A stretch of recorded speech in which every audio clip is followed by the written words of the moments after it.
one that shocks people most is my exploding head. Well, it's my recurring nightmare. PTSD, exploding head. It takes a while to get to see it, but chin, mouth, nose, eyebrows, head exploding.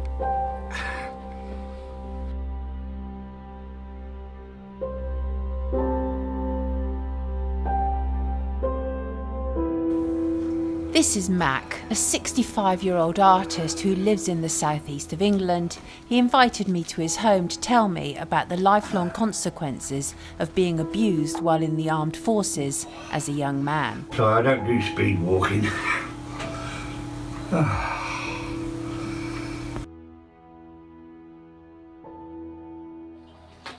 I left my family home in Boston in Lincolnshire, a fairly cocky 15-year-old, having been offered an apprenticeship with the RAF at RAF Halton in Buckinghamshire as an aircraft fitter.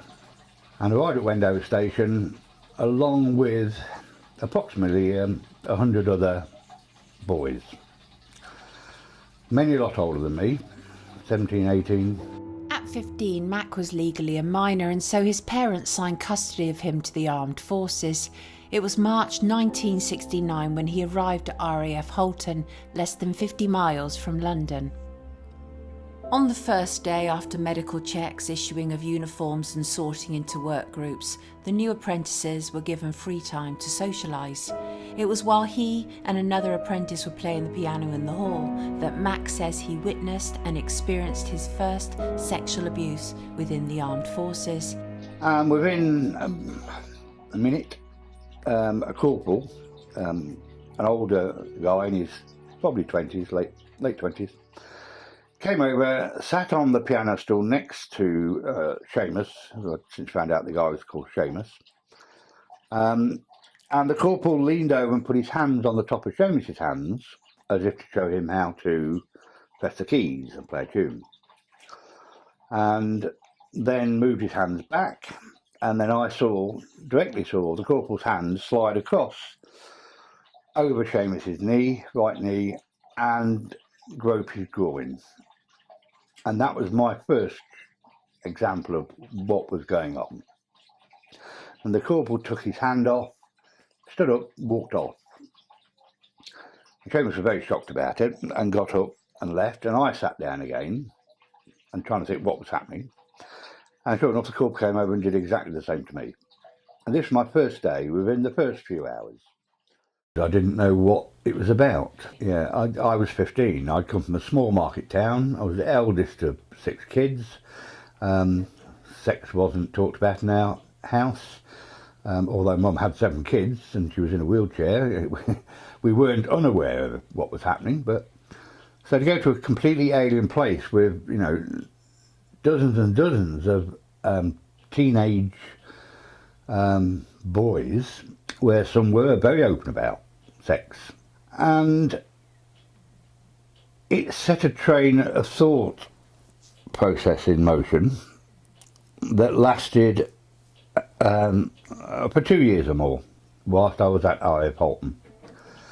That was the first day, and nobody batted an eyelid. Nobody raised a voice against it. Other people in the room literally feet away. There were several NCOs floating around the place. I got the impression it was part and parcel of what happened here. And it didn't take long to realise who were the bullies and who were the quiet ones. So I started really to align myself with the quiet ones, particularly ones of my size, 5 foot nothing, 8.5 stone wringing wet. The abuse for Mac, mental, physical and sexual, quickly became the norm. And then you were charged. Your uniform, you got charged for putting it up there, even though it was this lot. One of the things that would happen at night is that the lads would surf on the shiny floor under the beds and pop up and pillow fights and stuff like that. I was down the start of the room near the entrance, This lad Ken was at the end of the room near the window, and what he started doing was sliding under the bunks of the others, often just as people were nodding off and the lights were out, and he would slide up to my bed and slide his hand under my sheets and blankets and start to grope me, and then to try and masturbate me. And if I didn't respond, and I didn't, I froze up quite often, he would then slide back under quietly to his own bed, get in it, and the next morning nothing would be said. And you learn to either fit in or be the subject of bullying. Well, I was half and half. I was getting bullied physically as well. I was being humiliated quite a lot by some of them. Because I was small, my nickname became Titch. Anyway, after 3 months or so, we were moved up the hill to what's called One Wing, and you then started your trade training, more intense drill. But generally, when we got to One Wing, the abuse got worse. The sex abuse got worse, because others started to partly blackmail me. We know what you are. Come and do this or we're going to turn you in. Because the law in the forces at the time was not covered by the 1967 Sexual Offences Reform Act that gave limited legal rights to gay people. The armed forces were specifically excluded, and the military law had a specific offence, whereas if you were decided that you were homosexual, then you could be arrested, charged and face up to 2 years in military prison. That was always made clear. That was thrown at you. And so a lot of the time, different people would drag me out the back of the barrack block. The woods at Halton came right to the back of the barrack block and drag me a few yards in, unbutton their pants, masturbate themselves hard and tell me to suck it. Others would take me behind the boiler house, which was at the back of the barrack block. But the worst for Mac was yet to come.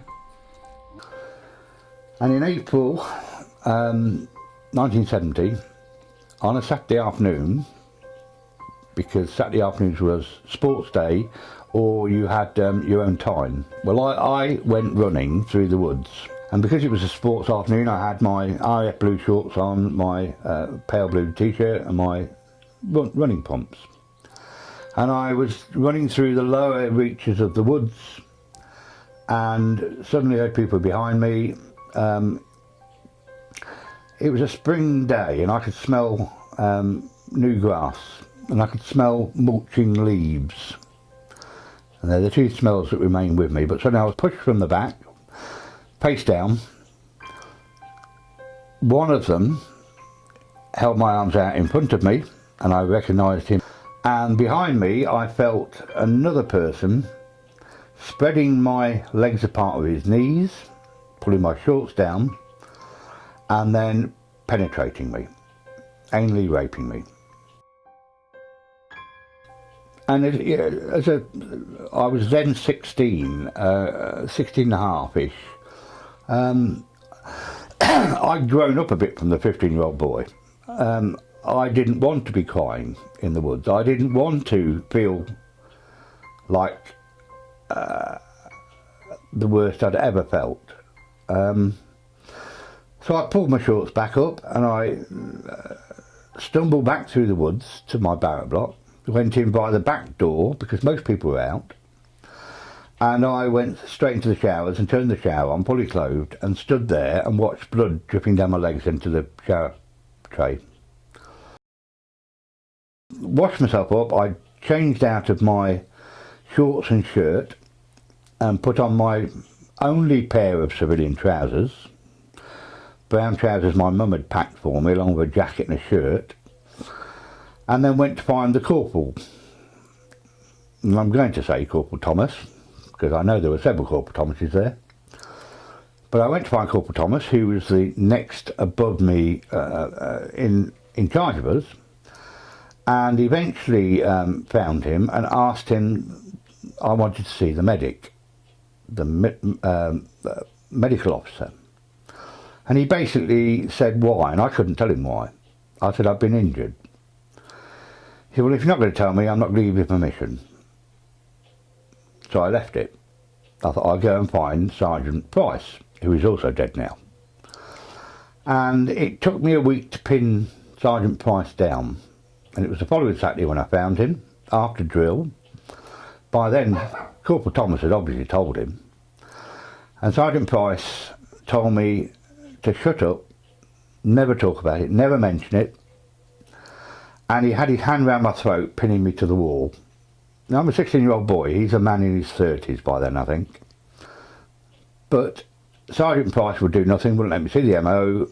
And so I had to sit there and weigh up what I could do about it. And if I couldn't report it to the people who knew about it and have them do something, I certainly couldn't go to the civilian police, because they would have sent me back to the RAF police and they would have said you're queer, you're homosexual, and you would face up to 2 years in military prison at Colchester, because it was an offence in the armed forces. I, the victim, became the criminal, and that was pointed out to me not 2 years ago in a letter from Thames Valley Police, when they decided not to press charges on the grounds that I was a criminal too. Because of the homophobic laws that existed at the time, and until 2000, a raped boy had become the criminal. The abuse continued, and the numbers grew. These are colleagues, abuser, knew about the abuse. He's the one that broke my nose to keep me quiet. And it was that sort of abuse, 22 instances from Thames Valley Police's reckoning, over 2 years, that carried on until I was posted on passing out in June 71.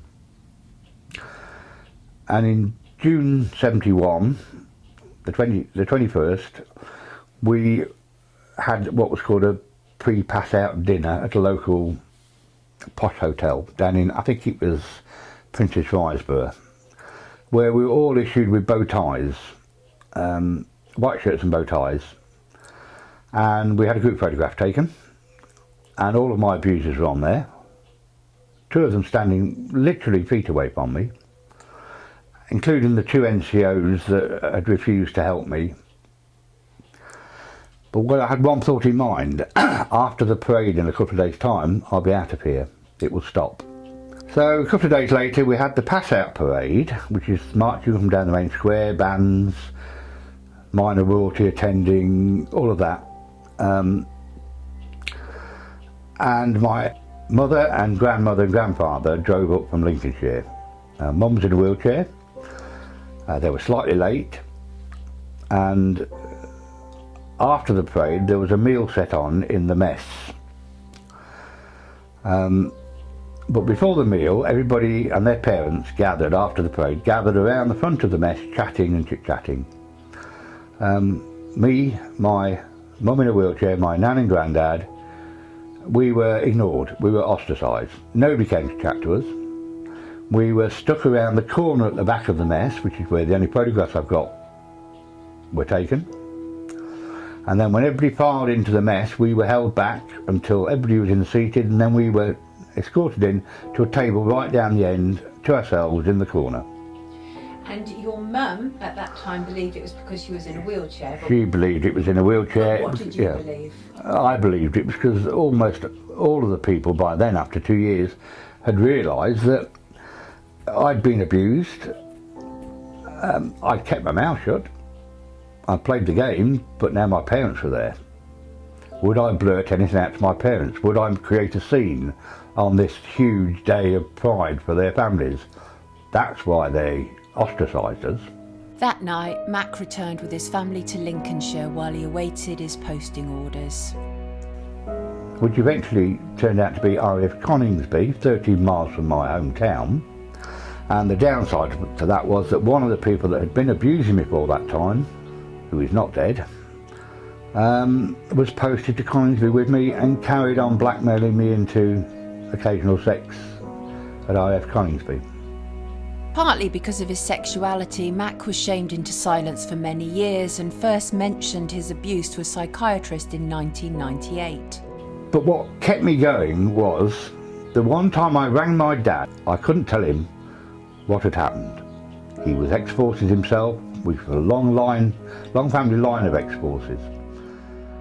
Well, I knew, or thought I knew at the time, that he would be extremely ashamed of me. That kept me from saying anything. I asked him to bring me home. He said, whatever it is, he said, get through it, it'll make a man of you, you'll be better for it.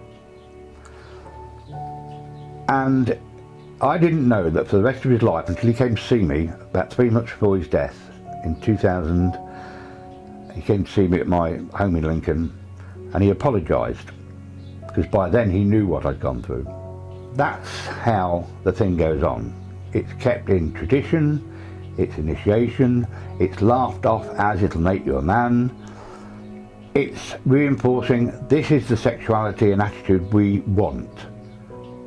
Anything else, you're out. And there were people left. It is about compliance. It's compliance and control. They want to destroy the boy and destroy the family attitudes instilled in you and the independence you had. They need to destroy that in order to bring you up to create the soldier, the sailor, the airman, who will do as they're told, who will act as they're told, who will live their lives as they're told. And many who were gay, because you don't just come out like that. It's a development, you realise. Well, many realised when they were there, as I was starting to realise, and then you push it under, and then it takes many, many years. And many of the abusers were not gay. Almost 95%, I would say, were not gay. They were heterosexuals who were not doing it for sexual pleasure. They were doing it for sexual control. It was a form of bullying. It was a form of abusive control. Mac has since contacted several of his abusers to ask them why they did it. 2 of them sent him their wedding pictures in response, as if that reinforced the fact that they couldn't have done it because, well, they're heterosexual. One of the men admitted to the investigating police force, Thames Valley Police, that the incidences had occurred, but said they were consensual. Mac has found himself obstructed at every turn. Even the National Child Abuse Inquiry has failed him. They have basically said that the government gave an apology to gay people who were disadvantaged in the armed forces up to 2000, and that's enough. They won't take any notice that gay people were raped and sexually abused, as were some people that were heterosexual. It wasn't particularly because I was gay. Later, Mac was to meet people from other parts of the armed forces, such as the Army and Navy, and he discovered his experience was not limited to the Royal Air Force. And the oldest person I spoke to who was abused in the armed forces was a man who was abused, aged 17, in 1944, on June the 2nd, I think the date was, when he was at Chatham. He was a Royal Naval rating, based at Chatham, in billets with 4 Army NCOs. They were all there massing for D-Day, and he was mass raped by 4 of them. He's now 93. He's never had justice. The Crown Immunity Act protects the Crown, the Ministry of Defence and the Armed Forces from prosecution for anything that occurred prior to the Act in 1987. There is an Armed Forces compensation scheme, but that applies to service rather than abuse suffered. There are numerous military lawyers, specialists, military law specialists in this country, who are no win, no fee, and they are, to me, they are ambulance chasers. They won't take on the cases that are difficult. They certainly will not challenge the Crown Immunity Act. It needs to be challenged because, in my estimation, since 1940 to 2000, 9 million, mainly young men, 80-90% young males, joined the armed forces, voluntarily or national service, mainly ages 16, 17, 18. If generally in society 1%, in churches, in schools, etc., 1% of children were abused, and that's a very low estimate. ICSAs are talking of 4 to 5%. But if 1% of those that joined the armed forces between 1940 and 2000 9 million people, there were 90,000 victims. Mac has become increasingly frustrated with what he sees as establishment blocks to truth, from the Official Secrets Act to those who have been honoured but refuse to take responsibility. I've virtually every Defence Secretary and Veterans Minister since about 2010, I think. That you've been in contact with? Yeah, in one way or another. And has anybody come back with anything other than just... No. Right. So nobody's come back with anything concrete? Minister of Defence, look, less than 2007 this one, is a bit further back. I know who in the House of Lords, ex-heads of the armed forces who sit in the House of Lords and ex-forces MPs in the Commons, I know that many of them knew in their careers that sexual abuse of recruits and trainees was going on. They took part in the cover-up or the encouragement of the ethos that allowed it to go on. They excuse it even now by labelling it's a bit of banter. It's good for them. It'll make them grow up. We want strong soldiers. Even people like General of the Lord Dannatt in the House of Lords, head of the army in the late 90s, also a military intelligence liaison officer in Northern Ireland at the time of the Kincora Boys scandal. He said that he didn't serve 40 years for gay marriage in the armed forces. He's just one. Dozens. Lord West, head of the Navy, you know, a highly placed admiral, totally against any form of investigation of the armed forces. The impact of Mac's adolescent abuse cannot be underestimated. He has complex PTSD, fibromyalgia and irritable bowel syndrome, as well as skin cancer. All three are recognised by some researchers as symptomatic of chronic abuse, particularly when they occur in late onset. And how long will this supply last you? This is a month. I want the MOD to do what the Australians did in 2012. The Australian government Defence Minister had stood up in Parliament, given a full and frank apology, and they initiated a Royal Commission on military child sex abuse, military recruit sex abuse. By the time that started to sit, there were 2,000 cases. I want the MOD to do the same. I want them to acknowledge that probably thousands were raped and abused, and it was covered up, and they were kept quiet by military law, military discipline, military bullying. And I want the police to go through their recent cases of people in the last 10 years who've maker plates and been turned down, and I want those people still alive prosecuted. Added to that, I demand that Professor J at ICSA, the Independent Inquiry into Child Sex Abuse, immediately, within months, holds a full module of military child sex abuse investigation on the same level, or even in fact on a better level than the VIP Westminster scandal. For Mac, the fight for justice is not only for the living. So all of that, you have to get through it.